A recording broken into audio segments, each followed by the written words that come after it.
Добрый день.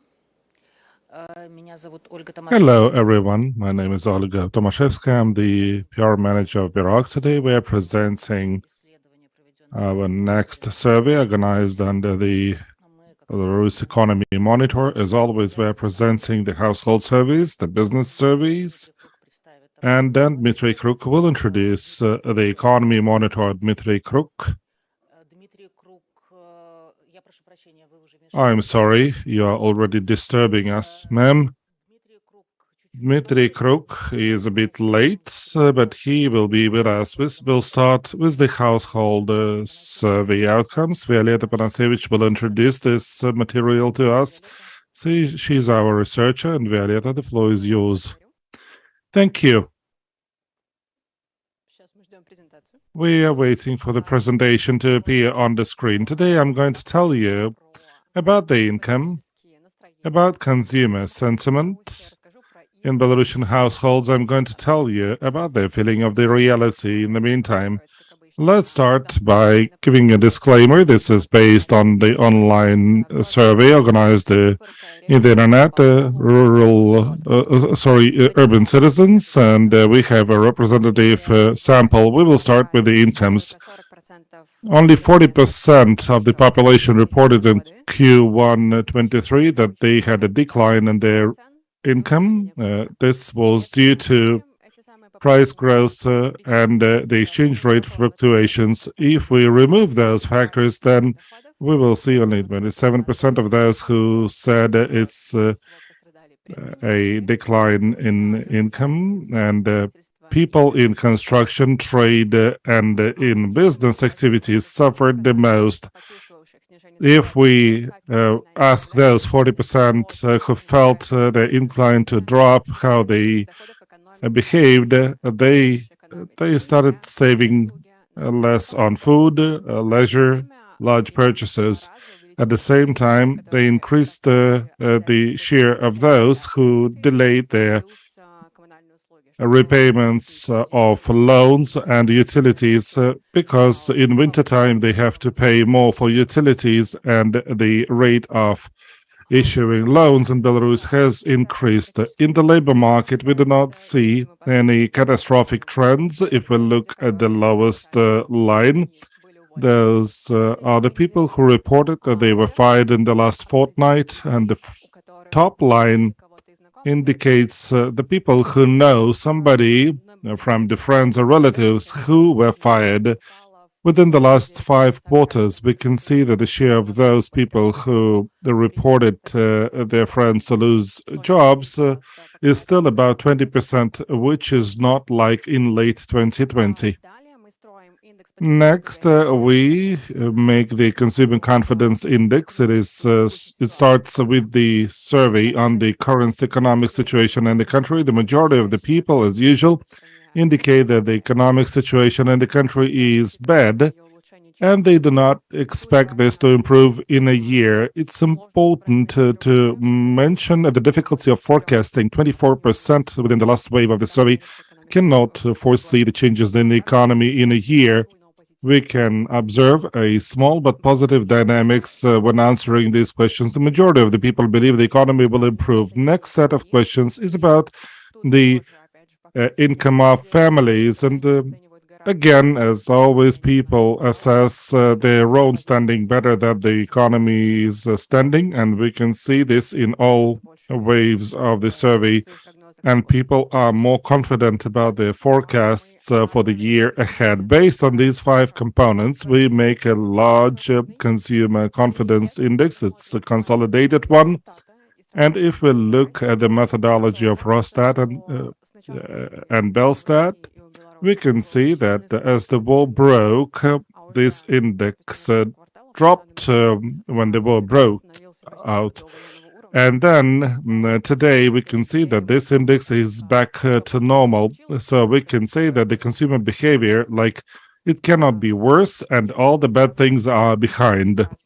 If we compare this with the EU countries, then here we can see that the majority of the countries are in the negative zone as far as this index is concerned. It's quite normal, but we can see a significant dynamics if compared to last quarter. We can see that the consumer confidence index has been growing.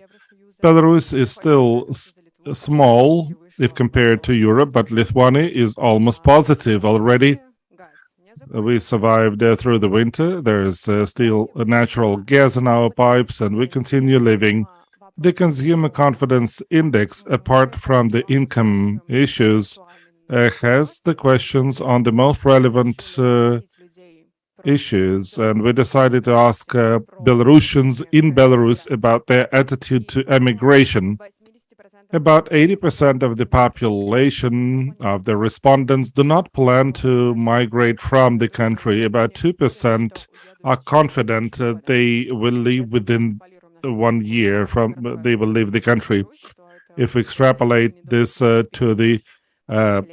the urban population of Belarus, this is going to be like 85,000 people. So the migration wave is not stopping.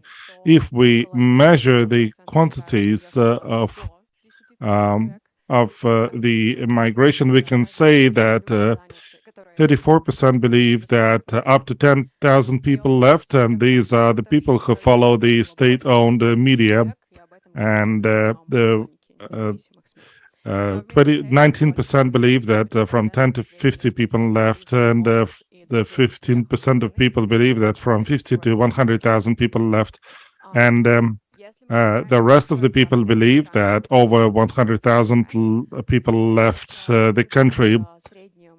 Speaking of the profile of a migrant, these are the people with the income which is above average. Usually, these are the IT workers, health workers, and construction workers. If we look at the reasons, these are small income, willingness to improve the living standards of their families. It was critical for people from the health sector. And managers were concerned about the instability of the economic situation, and the IT workers were not feeling safe in the country. And this is surprising. If we ask the people about the consequences for the economy, then about 60% believe that the negative consequences are already here, and such a big outflow of people has impacted the economy within the last 3 years. And the main effect is the exit of multiple IT companies and issues in the labor market. Still, 15% of the people believe that there are no consequences, and there will be no consequences, and these people are optimists. Concluding, we can say that the majority of the indicators have growing positive attitudes. Incomes continue dropping. Those who face this, they save less, and we do not see any dramatic events in the labor market. Next, stability can be called the worst is behind. Consumer confidence index grows as far as it's concerned. Components are concerned, and the outflow of people has already affected the economy of Belarus and will continue impacting. And we cannot say that the migration wave has stopped. Thank you. Thank you very much, Violeta. I would like to say that we should ask questions when all of our 3 presenters finish their presentations. And those of you who connected us through Zoom or YouTube, please text your questions in the chat. Those of you in this conference room, please take a mic to ask questions, because otherwise people won't hear us in YouTube, in Zoom, and the interpreter won't hear us. And now Lev Lvovsky introduces the outcomes of the business survey. Hello, everyone. If you ever ask a question where Roman Golovchenko is taking his optimism from, then the Prime Minister of Belarus is taking it from the optimistic surveys of the business community, which I'm going to introduce to you today. The methodology of the survey is still the same. We we survey 300 SMEs, their managers or owners, and we try to take them proportionately from the manufacturing, construction, wholesale and retail trade and other activities.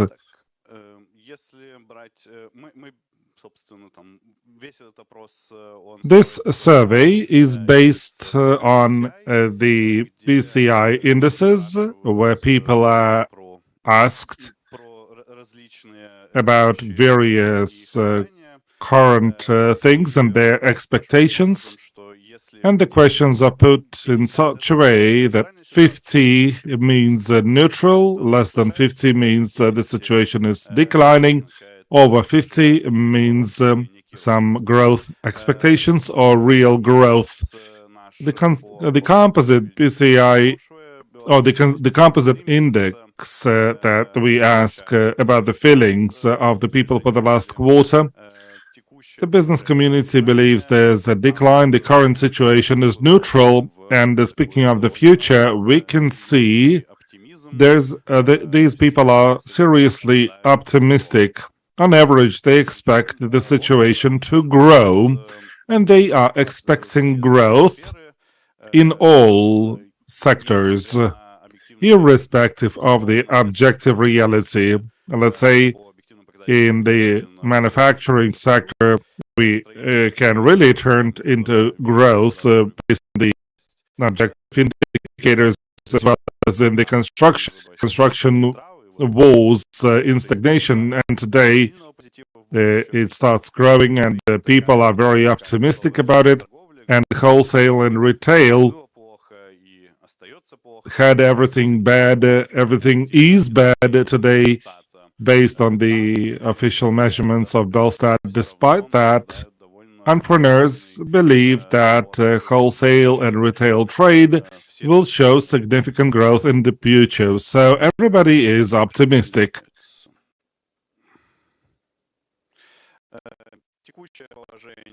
The current economic standing of since the last summer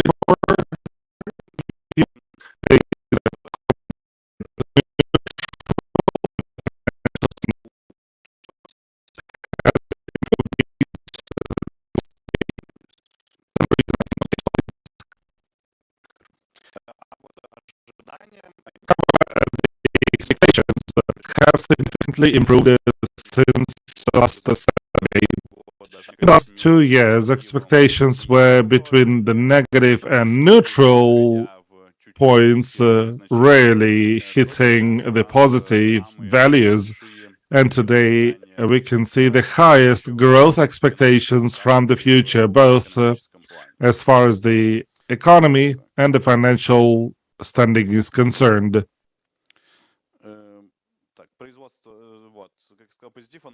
As said, we can see positive expectations in all sectors, including production and sales. We can see that for the last 2 years, we could constantly see a significant decline, and the present index is showing that the situation is poor. However, in the future, people expect that there will be a significant breakthrough.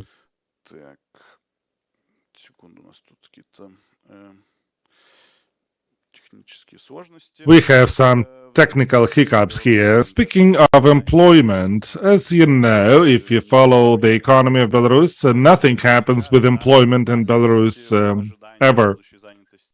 Expectations of future employment are positive somewhat.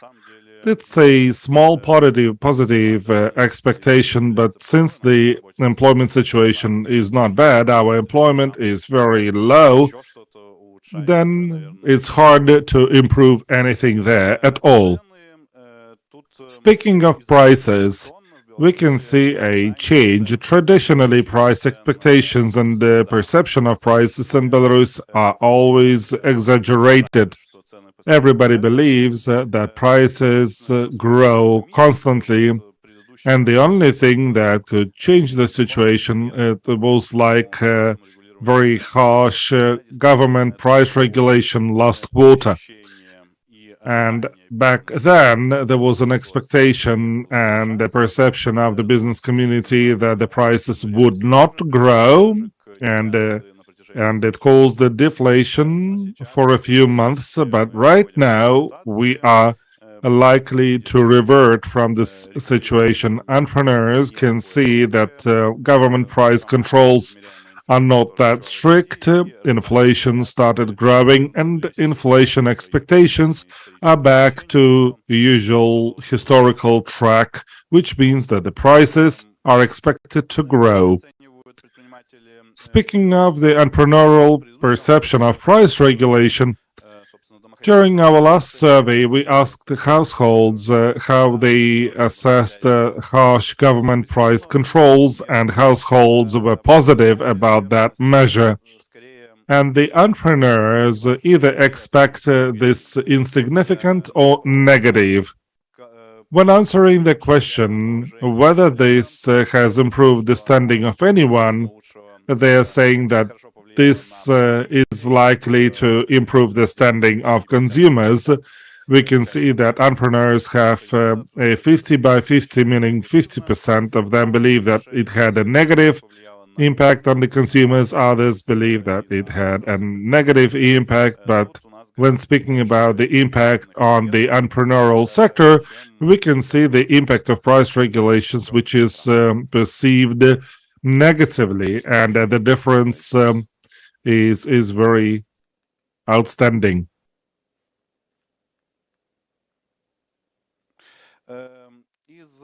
Now, speaking of the barriers, again, we can see changes here. The largest part of the crisis time, the key impediments were the expectations from instability of everything, instability of macroeconomic policy, instability of tax policy, instability of the entire environment. Today, these instability factors are secondary. Well, they are still popular answers to questions about barriers to business, but the top positions are occupied by such impediments as disruption of logistic chains, financial chains. People have to re-engineer their businesses. Their partners quit, or they have to organize different logistics for their commodities or goods, etc. So all of these answers are the top positions, like value chains, logistic chains, and financial or payment chains. Access to finance is back to a positive track. This is back to November, December of 2021. It was the historic highest value of the relatively nice well-being of the economy of Belarus, because the foreign markets helped us and the sanctions were not applied to Belarus. Since then, the access to finance and the financial situation was declining. The National Bank of Belarus continues the policy of loose monetary policy, and entrepreneurs cannot but observe it, and all of them, or many more of them than before, say that they have better access to finance today. And, well, basically speaking, this is the conclusion, the summary. There was a question whether it was risky to do business in Belarus. Belarusian entrepreneurs used to say that risks are higher or were higher than average, but throughout the entire period of our observations, we can see that the business community is used to risks, and they perceive risks for doing business in Belarus getting smaller and smaller. When we started our monitoring, it was about 4, and 5 was the maximum, the highest risks for doing business. And today we are getting down to 3.2, which is like an average risk value. Yes, by the way, speaking of what entrepreneurs do in order to overcome the consequences of the occurrence of risks, and we can say significant alteration if compared to the previous monitoring. We can see that entrepreneurs try to change things in themselves or their businesses, like launching new products or looking for new pathways for doing business. They are trying to change their business. The number of entrepreneurs who do nothing has decreased. I mean, not to avoid risk, to avoid risks, if compared to March and April of 2022, and the number of the people who address risks in a conservative way, like firing people, diminishing their business, this share of people declined. And this is a conclusion.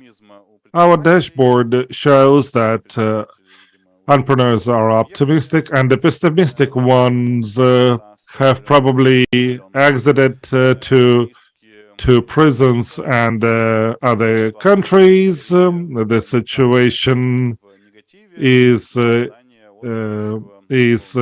currently perceived as negative or neutral. However, the future is perceived by them as cloudless and bright. Thank you. Thank you, Lev. We are good. Our schedule going to tell us about the main trends in the economy. This is the economy review. Hello, everyone.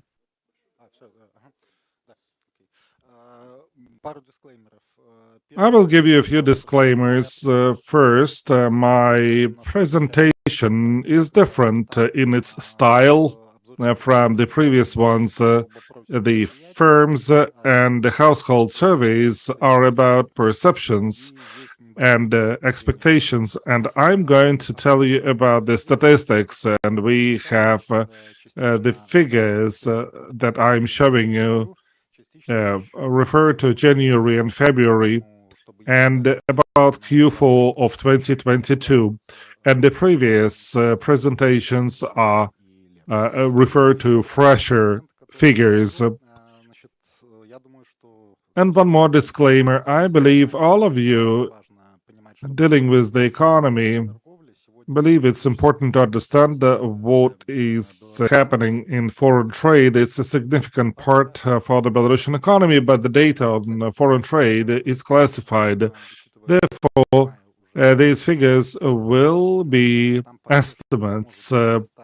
Tolerance can be quite significant, but we either stop trying to understand what's going on there in foreign trade, or we have to accept high tolerances. And speaking of the content, I will be speaking about the trends that we could see in Q4 of last year and Q1 in January and February of 2023.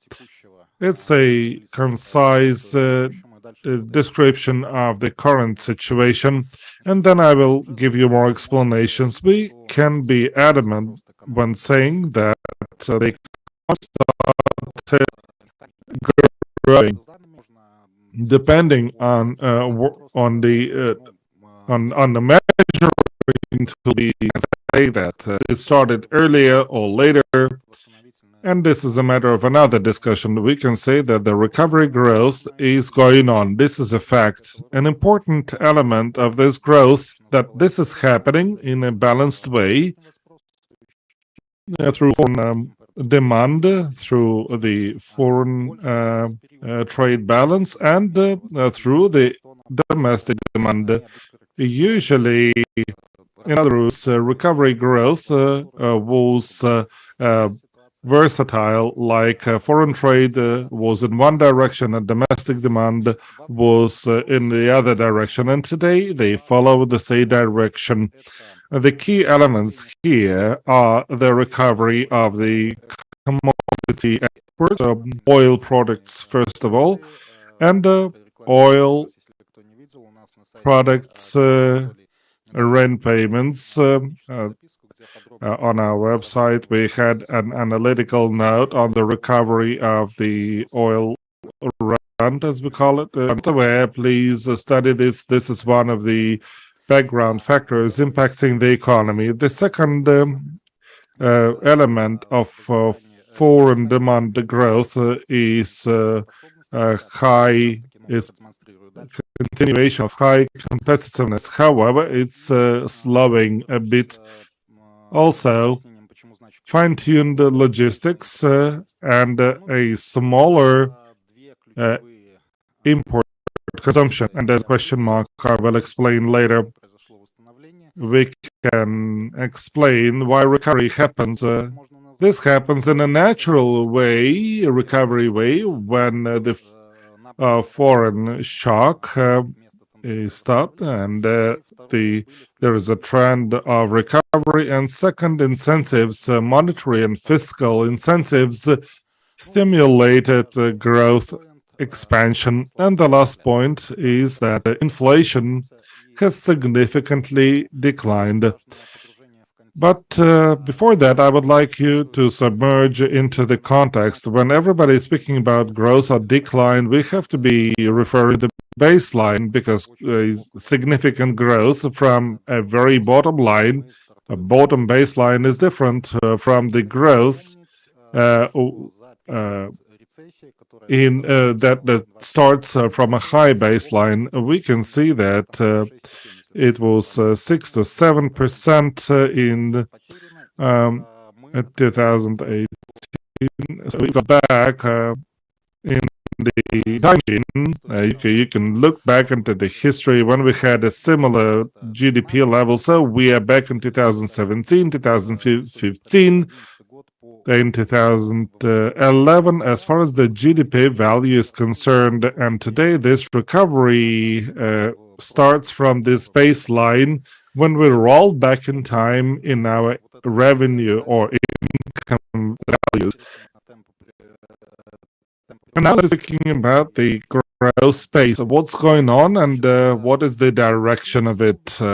The blue pillars are the growth rates quarter on quarter, seasonally adjusted. So this is like a speed of your car when you drive at a particular second. A yellow line is the average speed in semicolon, average growth per year, and the red line is the average speed or average growth rate in 5 years. So this blue pillar shows that the recovery has started and it changes its direction after a long decline, and after being zero in Q4, in Q1 this year we can be speaking about recovery growth. The thesis that I've mentioned, and I'm going to visualize it here, that it's important to understand the particularity of the economy here, that at least the growth is ensured by demand, both foreign and domestic demand. I call it net export net, and they follow currently. Domestic demand had incentives for it, and it would suppress foreign demand through resimulation of exports or pushing imports. And today we can see an unusual situation for Belarus when both foreign and domestic demand have a positive impact on the output dynamics. Let's split those foreign and domestic demand. As said, all pains in the Belarusian economy for the last two years or for the last year when the war started was due to the foreign shock. It is the main driver. What is going on in the economy? And what is going on in the economy? We can see a significant improvement in exports, but I give you a disclaimer again. These are estimates. I can dive into methodology at another occasion. I have been trying to extrapolate figures, but the tolerance is quite high. Let me demonstrate this to you, this graph. This is the physical volume of exports from May 2022. The baseline is 2018. This has a value of 100, and everything is benchmarked with 2018. And here I indicate the background events that had an impact. A big red egg is when there was a drop in exports, and the blue egg is starting from September when the exports recovery started, and it is still maintained. And this is quite a significant one. This is only about exports of goods, because exports of services are not included here.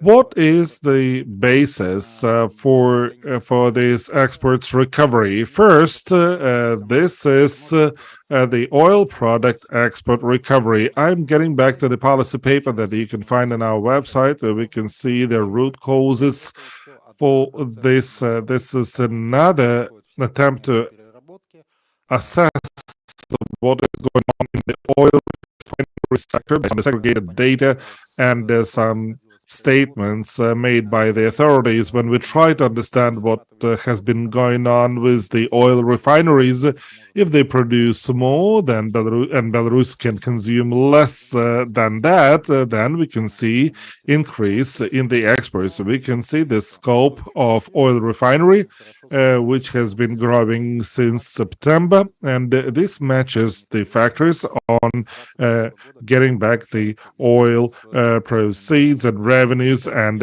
indirect taxes are also related to that. This is the key factor that has improved exports. Second, improved competitiveness. But when we speak about Q4 and Q1, we can see that this effect is declining. The peak of this is Q2. Now, why was that? The first reason was the devaluation to the Russian ruble, and that was a possibility because in 2022 Russian ruble was strengthening significantly to the US dollar. Therefore, Belarus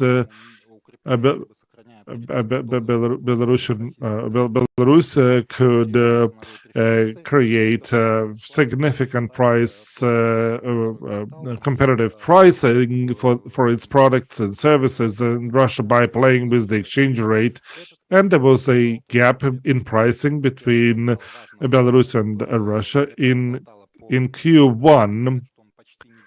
We can see that this has almost stopped, and this is back to the pre-war levels. The blue pillars are integrated indicators of the price competitiveness index. And here we can see the ratios between export and import prices and the impact of the exchange rate. So this blue pillar can be seen as an important explanatory element showing companies can be more successful when selling versus their competitors. Still, this competitiveness is elevated, which also facilitated exports. And the last of the most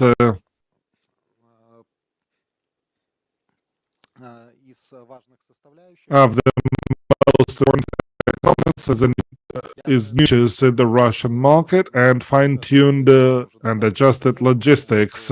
But I'm not going to reiterate because this is well known. The business community is still concerned about logistics, but we can see that many businesses have already adjusted their logistic chains.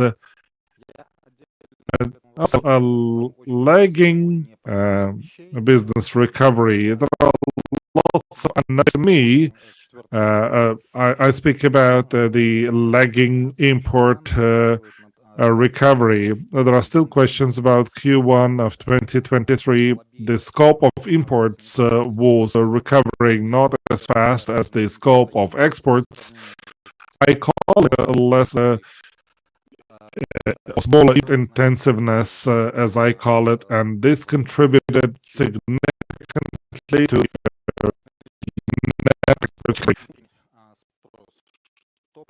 domestic demand. What happened to it?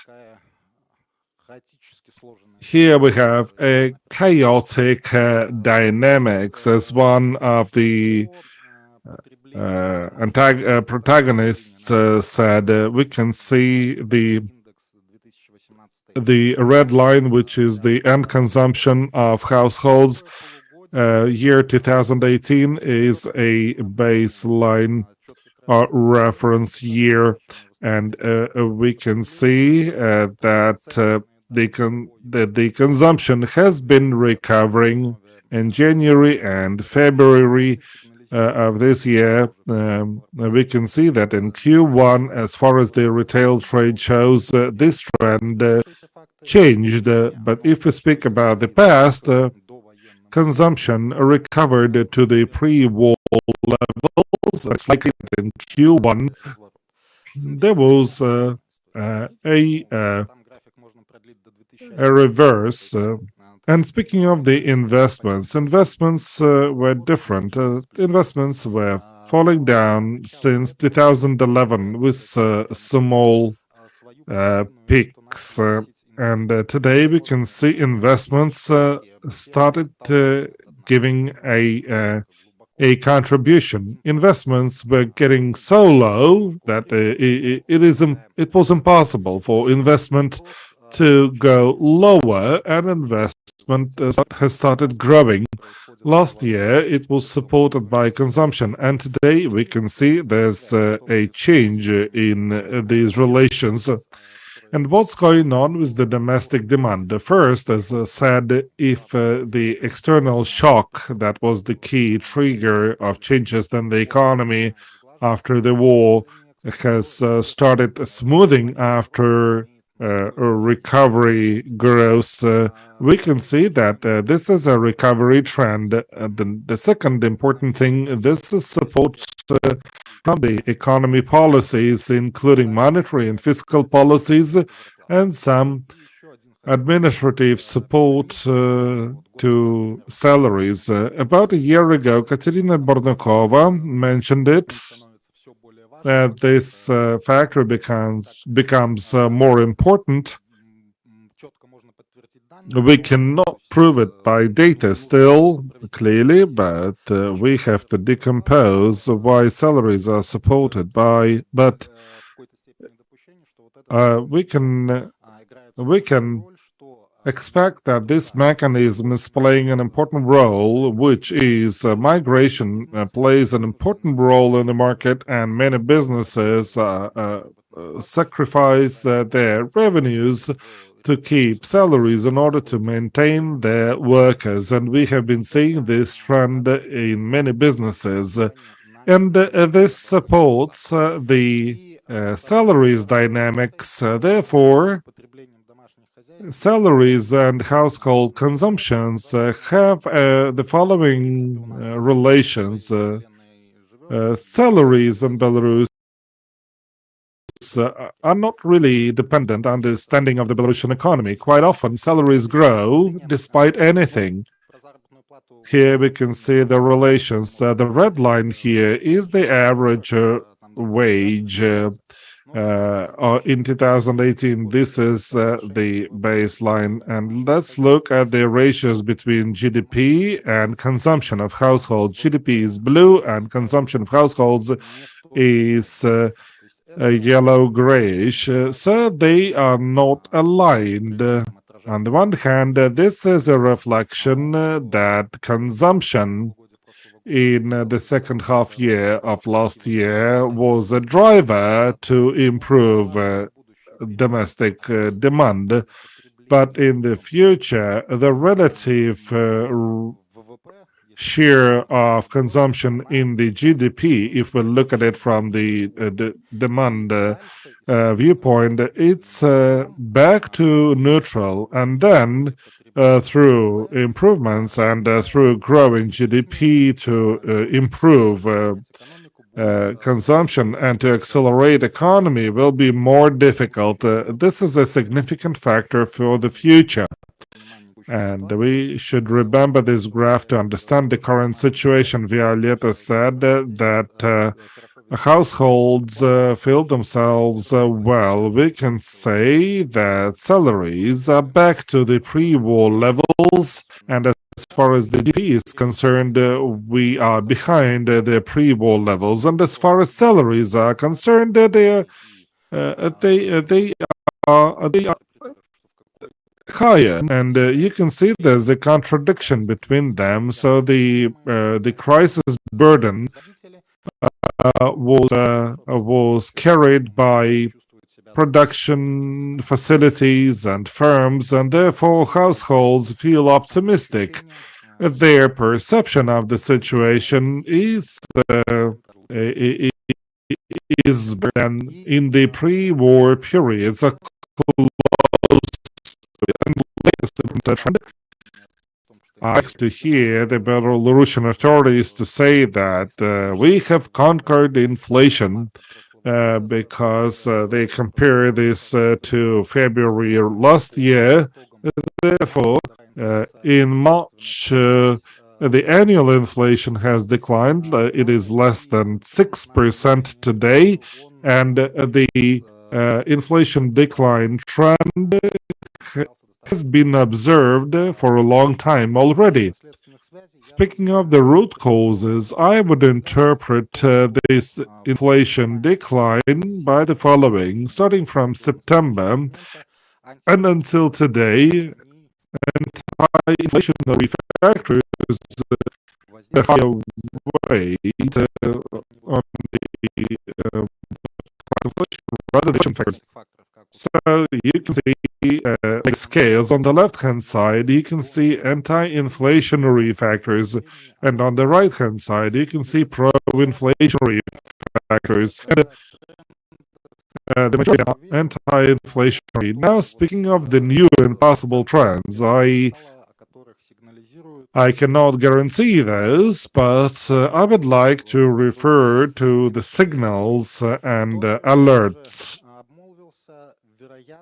As said, it is likely, but I'm afraid to make a mistake. The disclaimer I made at the beginning, this is the physical volume of imports, which is blue, and the physical volume of exports is red. The reference year is 2018. We can see a significant recovery in imports starting from the beginning of this year. You can see the red line during the COVID times. It was like the foreign trade miracle. It was the exports because the change in foreign trade and exports were significantly higher than import. And today, but this is under the question mark, but maybe we can see a long-term recovery, and the data prove it. Why is this important? Because the situation in the foreign trade balance was surprisingly nice for the last few years, and it was about the trend of low import consumption. Therefore, rapid import recovery is an important modern trend, and this is bad news for the future trade balance periods. But here we can expect tolerance in this prediction. Another new challenge or threat is that salaries hit the ceiling. I've already mentioned that salaries were were artificially expanded in order to stimulate consumption, but the salary ceiling is close. And another visualization, the red line is real labor costs. We can see that per 1 ruble of production, we have a certain level of labor costs. The higher this indicator is, the less producers are competitive. So this is like a proxy evaluation of a normal situation. When the current values exceed this trend, we can say that wages have been artificially expanded, exaggerated, and if salaries are not related to productivity, then the labor costs get higher, and this is an extra burden for producers.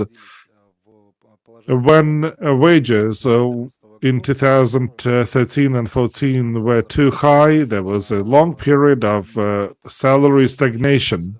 I can expect that if the Belarusian economy is not boosted by some miracles, then we can reach the same situation. Salaries will be like the bubbles. And another trend that we can see today is a redistribution of those eggs in the vase. In Q4, anti-inflationary factors dominated, and today this basket of pro-inflationary factors is getting heavier. And what changes more in the second half year of 2022 was the trend of declining domestic demand growth. Today we can see that it changes.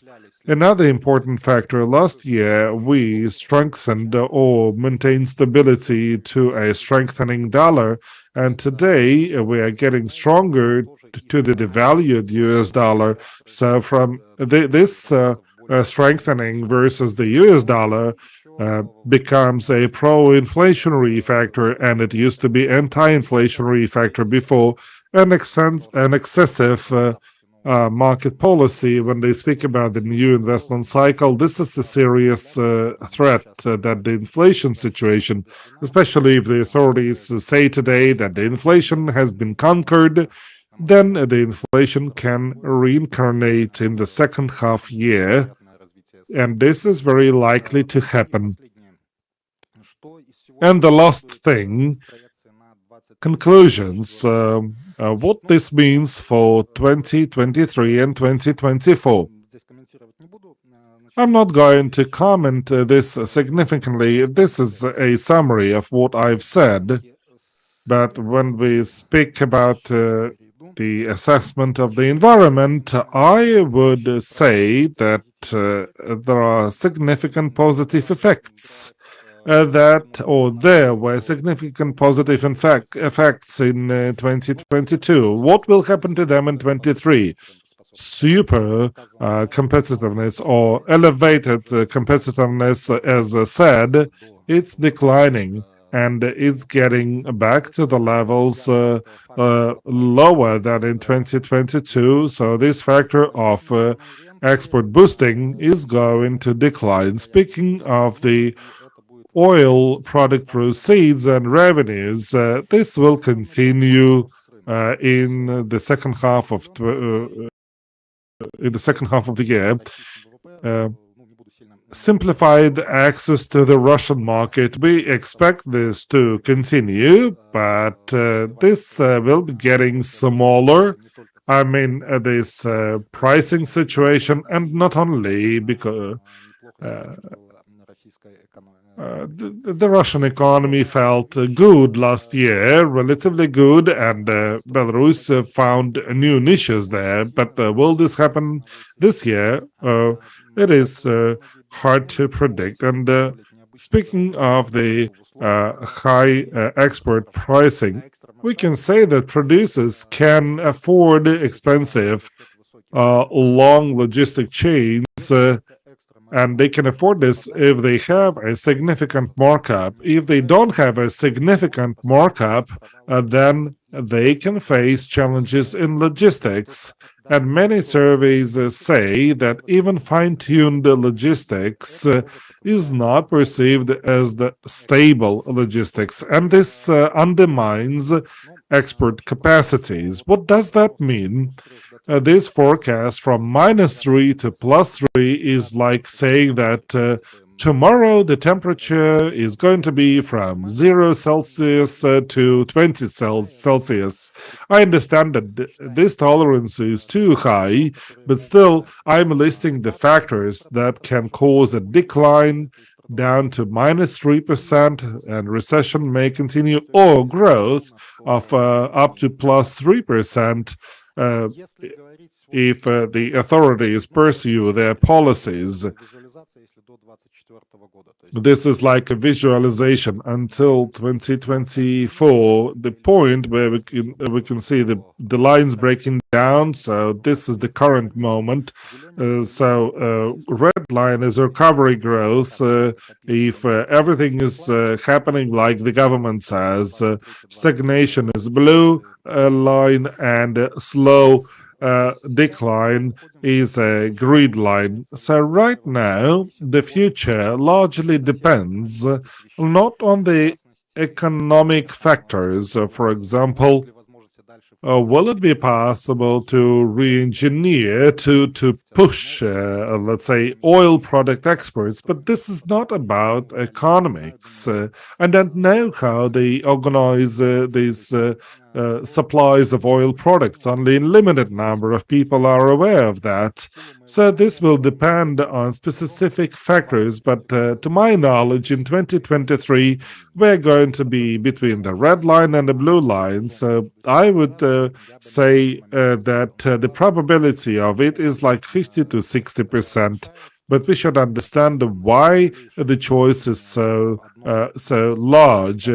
Because if one of the indicators that I have mentioned changes, then we will see the situation deteriorating. The green line is a bad situation, but I would not exclude a situation that would be even worse than the green line here.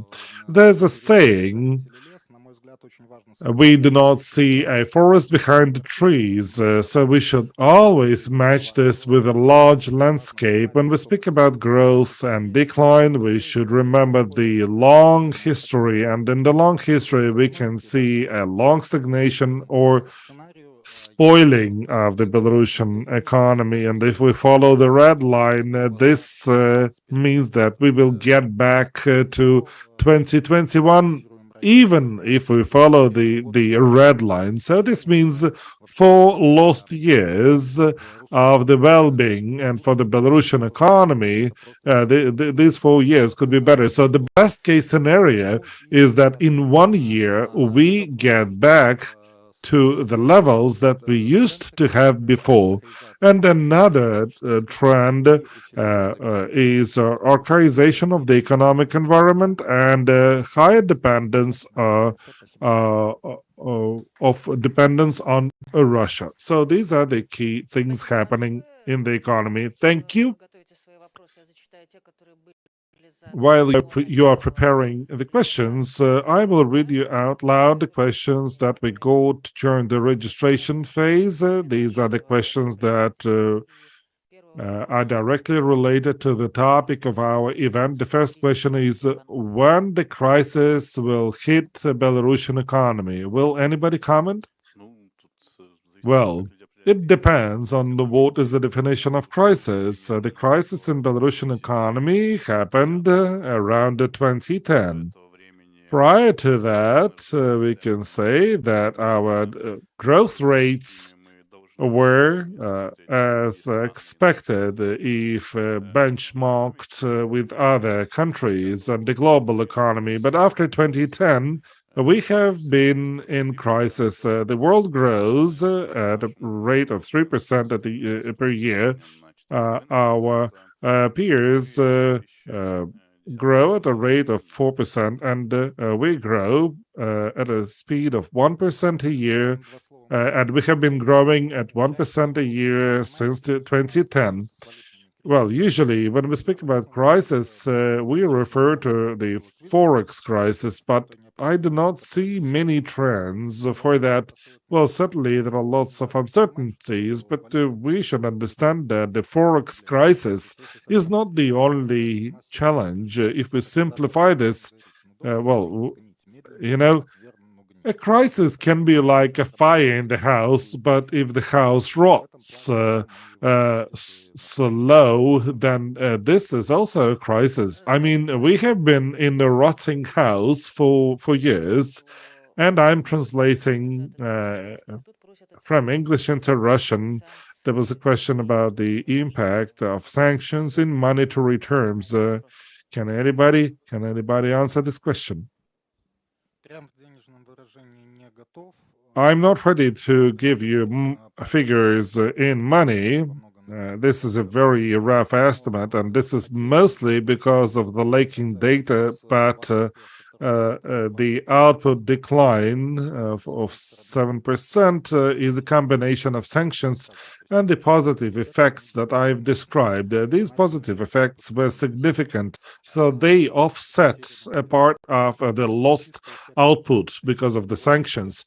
Therefore, the sanctions are responsible for the 7% of the decline in the second half year of last year. But there is no methodology of calculating it, and we should not forget about the lost Ukrainian market. But I would say that sanctions are responsible for 12 to 15% of the output decline, and then it was offset by the positive effects that I have mentioned to you earlier in the presentation.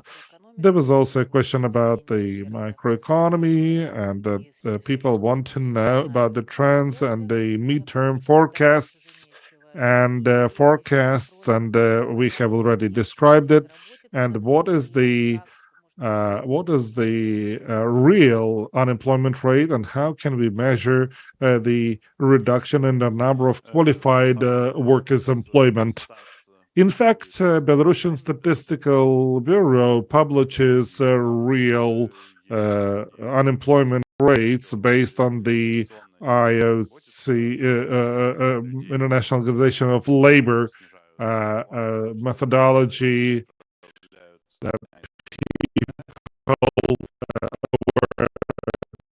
Pay or their salaries can be decreased 4 times, but people do not want to be Belarus because then they become idle for the economy or parasites, as the authorities say, and this has consequences. There is de facto, there is de jure, Belarus has an unemployment welfare, but de jure there is such a welfare, but there is no such unemployment welfare. So people are not seeking this status.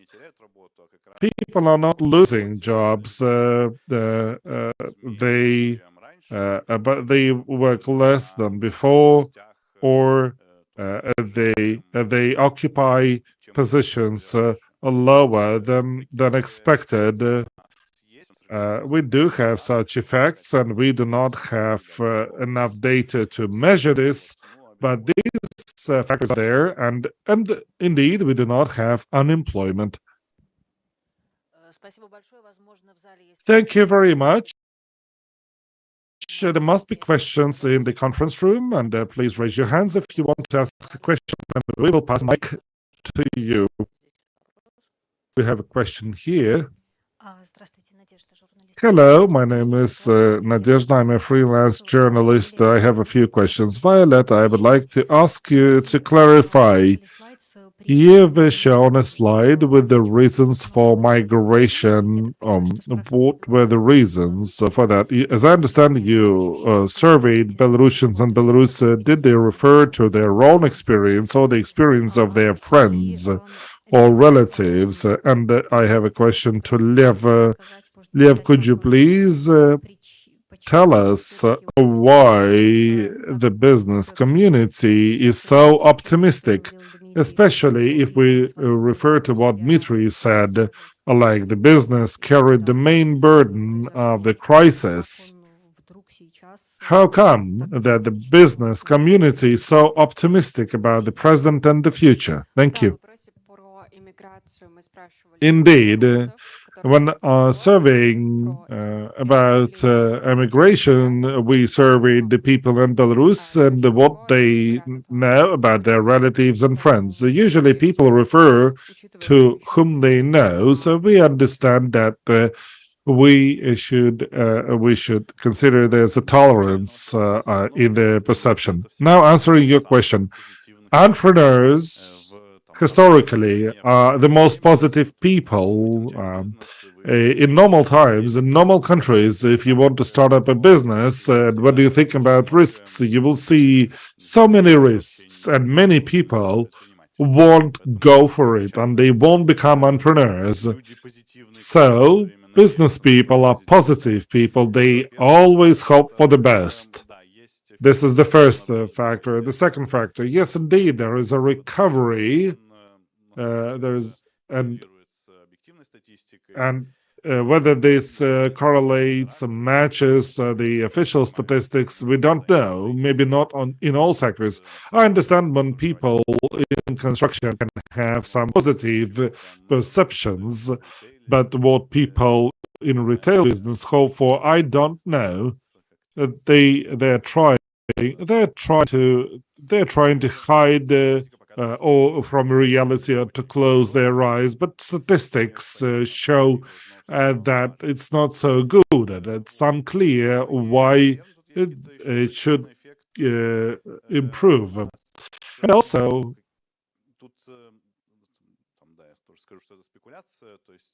this is certainly a speculation. It's harder to check and verify, but maybe we have some tolerances in this sample of respondents. We do know that some portions of the population emigrate from Belarus disproportionately. First of all, these are IT workers, and second, these are entrepreneurs.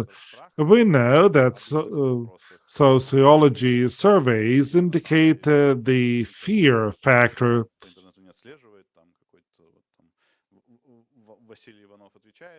And let's say somebody is answering the question of the survey, but if we speak about ordinary people, they will not be traced. But if we speak about entrepreneurs, that they can be tracked and traced because surveyors send their questionnaires to dedicated entrepreneurs, and entrepreneurs can be in more fear when answering questions of surveys, and these can add up to the tolerance.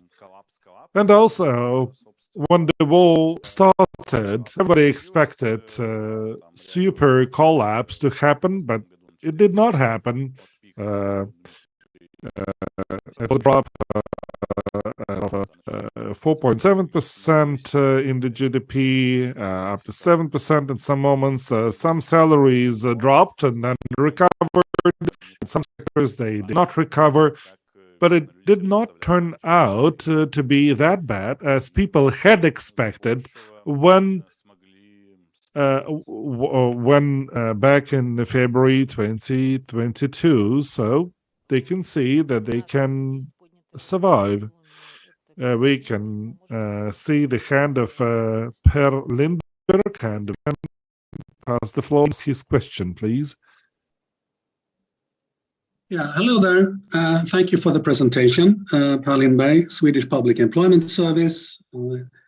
I have a question about the recovery of exports. And I mean, besides Russia, which are the trading partners for Belarus?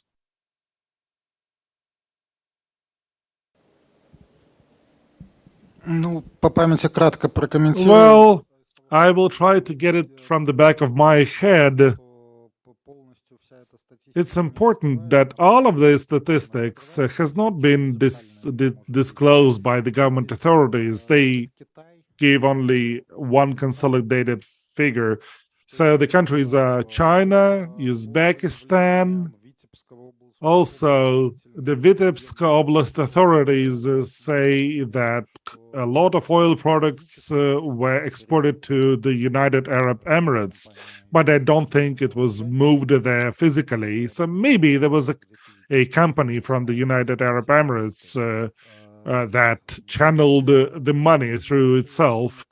Brazil was getting some potash fertilizers from Belarus. So these are the countries following Russia as far as the key trade partners of Belarus are concerned. And also, there's also a question that IMF and the World Bank say that the growth is going to be 0.6, 0.7%, and others refer to smaller figures. We do understand you foresee various scenarios, but if nothing changes in the policy of the state, will this be closer to -3 or +3? I would say that it would rather be +3% GDP growth. If this is going to be 0.3% or -0.3%, this will not be a significant difference. And when we see 3% growth, this will be a significant improvement and a real growth. But I refer to my graph with red and blue line. So I would say that it's going to be in the range of from 0 to +3. Okay. Do we have a question in the Zoom? Yes, Trifonov has his hand. We can see your hand, sir. Please unmute yourself and ask your question.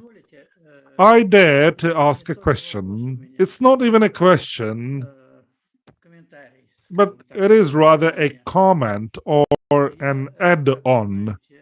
As you know, starting from 2004, on a monthly basis, I have been tracing the country risk of Belarus, and I calculate this based on the stock and commodity exchange data. Last time, I mentioned that there was a drop in February. There was a risk elevation from 8% to 94.5%, and then within a year it got back to about 28%. We are sorry, we have time for questions, and I'm sorry, you will have to fit into 30 seconds. This year, the trend shows a vision.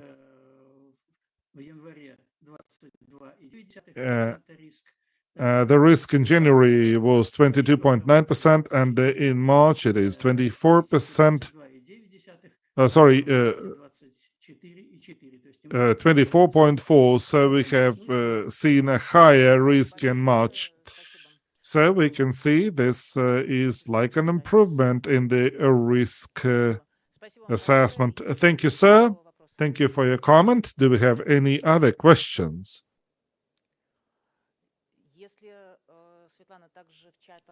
Svetlana, please take a look at the chat. Do we have any questions there? Okay, then thank you very much for your participating. We are wishing you all the best, and come back to us to our next presentations. Thank you.